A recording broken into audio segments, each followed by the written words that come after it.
Henry IV of Castile, an enigmatic king under the lens of YouTube. In the meantime, subscribe to the channel if you are new and leave a like on the video. Now let's start. Henry IV, King of Castile from 1454 to 1474, inherited a kingdom full of internal struggles and political maneuvers. Born in 1425, his reign was marked by instability and overshadowed by a derogatory nickname, the Impotent. This epithet, whispered in low voices throughout the court, would accompany him throughout his life and profoundly influence his legacy. Although history remembers him for this cruel label, it is essential to delve into the complex realities of his reign and examine the events that shaped his image. Henry came to the throne in a time of great change and turmoil. The Kingdom of Castile, a power on the Iberian Peninsula, was struggling with internal power struggles and the constant threat of external conflict.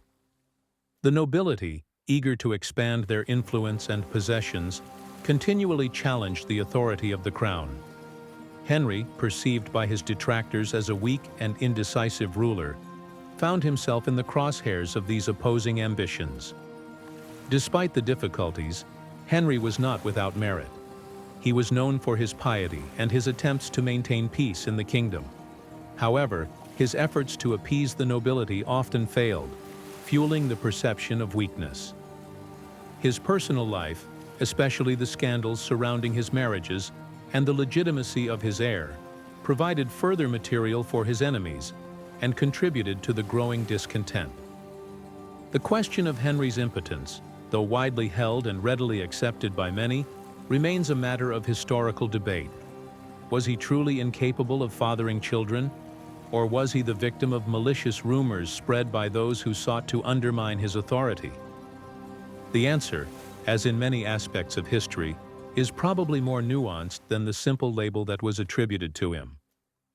To understand the man behind the nickname, it is necessary to analyze the events of his life, the political context of the time, and the motivations of those who sought to discredit him. At the heart of the turmoil surrounding his reign was the crucial question of succession. Henry's supposed impotence, real or invented, cast a shadow over his first marriage to Blanche of Navarre, a union more political than emotional.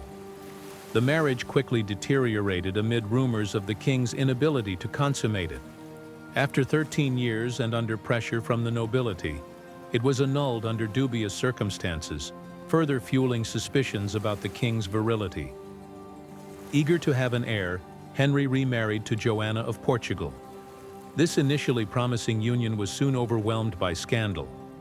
At the birth of their only daughter, Joanna, nicknamed Beltraneja, doubts arose about her paternity. It was said that she was actually the illegitimate daughter of the queen, and Beltran de la Cueva, the king's favorite. These rumors, true or slanderous, quickly gained traction and were used as a political tool by the king's enemies. Uncertainty over Joanna's legitimacy plunged Castile into a bitter power struggle. The king's enemies refused to recognize her as heir and supported Henry's half-sister Isabella, who saw the opportunity to claim the throne. The kingdom, already on the brink of chaos, split between supporters of the king and those of Isabella. The question of Henry's virility, real or only perceived, became a convenient weapon for his opponents, presenting him to public opinion as a weak ruler and incapable of guaranteeing the succession. Tensions reached a peak in 1465 with the famous Farce of Avila, a public spectacle staged by a faction of rebellious nobles, which staged the symbolic deposition of the king, stripping him of the symbols of power and proclaiming his brother Alfonso as the legitimate king. Although devoid of legal force, the action had a strong symbolic impact, revealing the deep divisions in the kingdom and strengthening the audacity of the king's enemies. For Henry, it was a humiliation from which he never fully recovered. Although he tried to maintain control, the damage was done. The roots of discord sown during his turbulent reign soon erupted into civil war.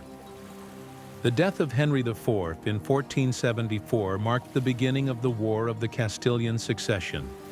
His daughter Joanna, supported by some nobles and by King Alfonso III of Portugal, opposed Isabella, supported by the powerful Kingdom of Aragon.